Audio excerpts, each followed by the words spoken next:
क्योंकि संस्कार का अर्थ ही होता है साफ करना। ये संस्कार का अर्थ है साफ करना। तो बच्चे को माना जाता था गंदगी आ गई, तो फिर संस्कार लगाए जाते थे कि गंदगी साफ तो करो, जल्दी से गंदगी आ गई साफ करो।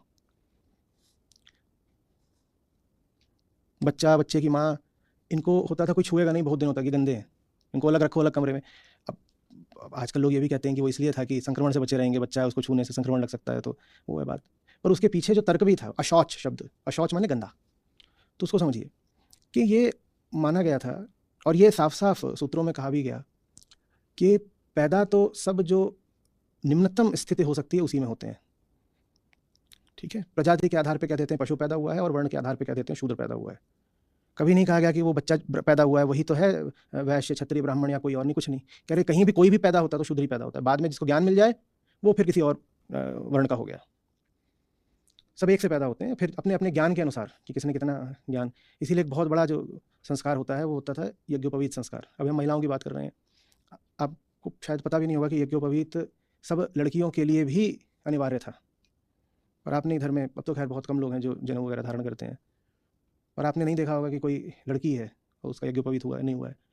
पर जिन्होंने ये व्यवस्था दी उन्होंने कहा था कि ज्ञान तो सबके लिए ज़रूरी है, तो लड़की के लिए भी ज़रूरी, लड़की का भी होगा। तो वैसा कहने वाले एक दो लोग थे जिनको हम कह रहे हैं कि जिनके दिल में करुणा थी। यज्ञोपवीत का मतलब होता है कि तुम्हारे कंधे पर बोझ रख दिया गया है, अब ये जो बोझ है तुम्हें लगातार याद रहे। 3 तरह के बोझ कहे जाते हैं 2 दिशाओं से। एक बोझ कह दिया जाता है कि तुम्हारे ऊपर जो है गुरु ऋण और पितृ ऋण और देव ऋण है, वो याद रखना। तुम्हारे कंधों पर ये एक ऋण है। देव ऋण माने प्रकृति ऋण, कि ये जो तुम प्रकृति से संबंध में हो हमेशा याद रखना कि इससे तुम बहुत कुछ ले रहे हो और तुम्हें ये ऋण उतारना है। पितृ ऋण माने तुम जिन्होंने तुम्हें जन्म दिया है, अब तुम्हारा भी कर्तव्य है कि तुम उनको जन्म दो। और गुरु ऋण तो है ही है कि जिस गुरु से तुमको प्रकाश मिला है तुम पर ऋण है कि उस प्रकाश को तुम और आगे फैलाओ और बांट दो। ये 3 ऋण जो है, इसीलिए उसमें 3 धागे होते हैं जो बनते हैं। कुछ लोग इसको ऐसे कहते हैं कि 3 धागों का अर्थ वही है सतरजतम प्रकृति के 3 गुण।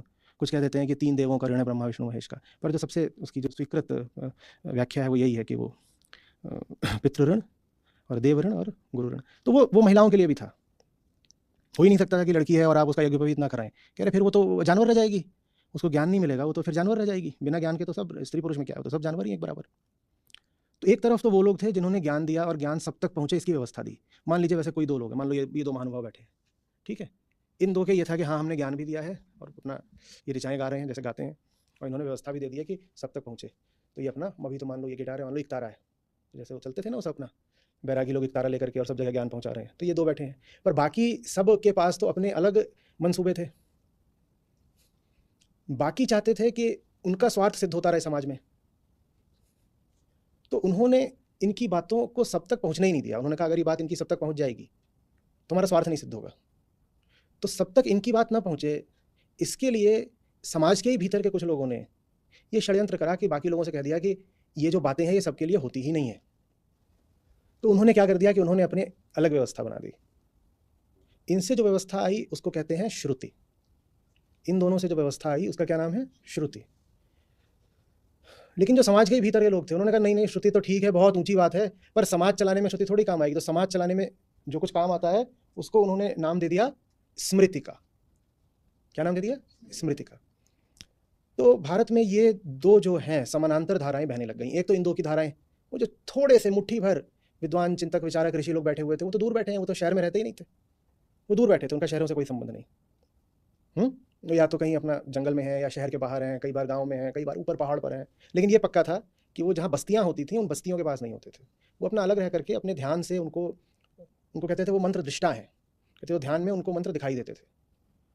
ठीक है, आशा यही है कि मतलब वो अपनी बात नहीं बोलते थे। ये उनको मंत्र सृष्टा नहीं कहा जाता कि उन्होंने अपने जो मंत्र थे वो सृजित किए थे, उन्होंने मंत्र रचे नहीं थे। आशा क्या है, अगर इन्होंने करे तो फिर ये कर्ता हो गए, और कर्ता हमेशा कौन होता है? अहंकार।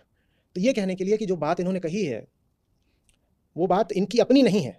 कहा गया कि ये मंत्र दृष्टा ऋषि थे, माने ये जो बात बोल रहे हैं वो बात इनकी अपनी नहीं है, वो बात कहीं और से आ रही है। बस इतना सा है। ये भी मत कहो कि कहीं और से आ रही है, इतना कहना पर्याप्त है कि उन्होंने जो कहा वो बात उनकी अपनी नहीं है, माने अहंकार जनित नहीं है, इतना। तो एक और तो ये लोग हैं जो अपना आपकी जो पूरी सभ्यता थी, संस्कृति थी, उससे बाहर बैठ करके इन्होंने एक साहित्य था उसको निर्मित करा। हालांकि शास्त्रीय भाषा में हम नहीं कहेंगे कि निर्मित करा, पर आपको समझाने के लिए मंत्र दृष्टा बोलते हैं ना, मंत्र निर्माता नहीं बोलते। दूसरी ओर लोग थे जो इसी समाज के अंदर थे, और उनके जो इरादे थे वो मिले जुले थे। कुछ तो उनका इरादा ये था कि भाई समाज एक व्यवस्था से चले, समाज एक व्यवस्था से चले, और कुछ उनका ये भी इरादा था कि भाई समाज पर हमारी पकड़ मौजूद बनी रहे, सब लोग हमारे नीचे नीचे रहे, जो कि अहंकार की एक प्राकृतिक वृत्ति होती है, जानवरों में भी पाई जाती है। आप अगर एक 10 लंगूरों का झुंड देखेंगे तो उसमें एक लंगूर होगा जो उनका सरताज होगा। तो वही वृत्ति इंसान में भी पाई जाती है, पशु की, कि वहाँ पर कोई ना कोई होता है, तो वहाँ पर भी लोग थे। तो इन्होंने साहित्य की एक दूसरी धारा चला दी, उसका नाम हुआ स्मृति। और ये दोनों धाराएं बिल्कुल अलग है। हम क्या कर देते हैं कि हम इन दोनों धाराओं को आपस में ऐसे बोल देते हैं जैसे दोनों धाराएं एक ही, तो ये दोनों धाराएं एकदम अलग अलग तल की हैं। जो शहर के बाहर बैठ करके आध्यात्मिक बात कर रहा है, उससे जो धारा आई है उसका नाम है श्रुति।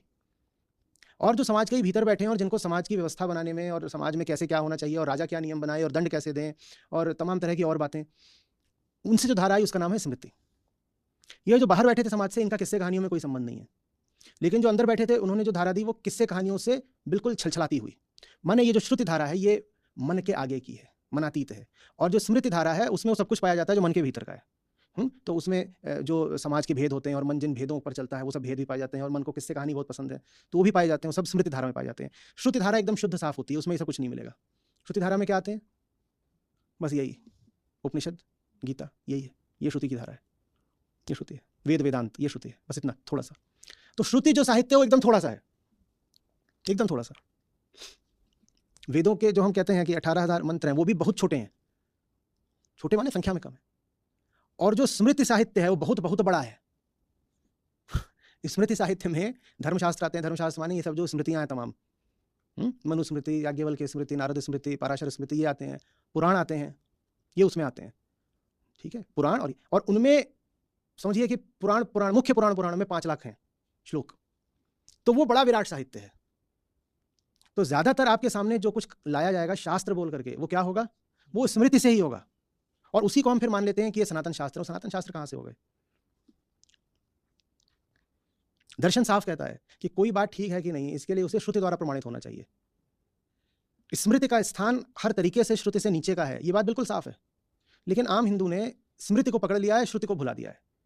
स्मृति माने किसको पकड़ लिया? पुराणों को और मनुस्मृति आदि धर्मशास्त्रों को धर्मशास्त्र बोलते हैं। धर्म माने आखिरी वाला धर्म नहीं, वहां पे धर्म का मतलब होता है कि समाज के अंदर जो धर्म चलाना है वो कैसा होगा। तो उसमें ब्राह्मण का क्या कर्तव्य होगा, और क्षत्रिय का और शूद्र का क्या कर्तव्य होगा, राजा का क्या कर्तव्य है, सेठ को क्या करना चाहिए, स्त्री को क्या करना चाहिए, पति की कैसे सेवा करनी चाहिए, ये माने इसको धर्म माना गया, यही धर्म है। तो ये सब धर्म जो बताए वो धर्मशास्त्र कहलाता है। तो ये सब मनुस्मृति आदि धर्मशास्त्र कहलाते हैं। तो ये जो स्मृति का पूरा भंडार है, वांग्मय, बहुत बड़ा है। और ज़्यादातर लोग के पास आप जाइए, आप उनसे कहिए आप क्या कुछ पढ़ते हैं धर्म ग्रंथ वगैरह, हो सकता है कोई मिले जो कहता पढ़ते हैं, कहीं आप दिखाएंगे अपनी लाइब्रेरी आप क्या पढ़ते हैं धर्म के नाम पर, वहाँ 99% संभावना है कि आपको क्या मिलेगा? आपको स्मृति ही मिलेगी। यहाँ तक कि जो हमारे वैसे तो जो इतिहास ग्रंथ हैं, माने वाल्मीकि कृत रामायण और महाभारत, ये भी आते स्मृति की ही परिधि में है। हालांकि उसी महाभारत से जो गीता है वो स्मृति में गिनी जाती है, श्रुति में गिनी जाती है। तो जिसे हम हिंदू धर्म कहते हैं पूरा का पूरा स्मृति आधारित बन गया, पूरा स्मृति आधारित।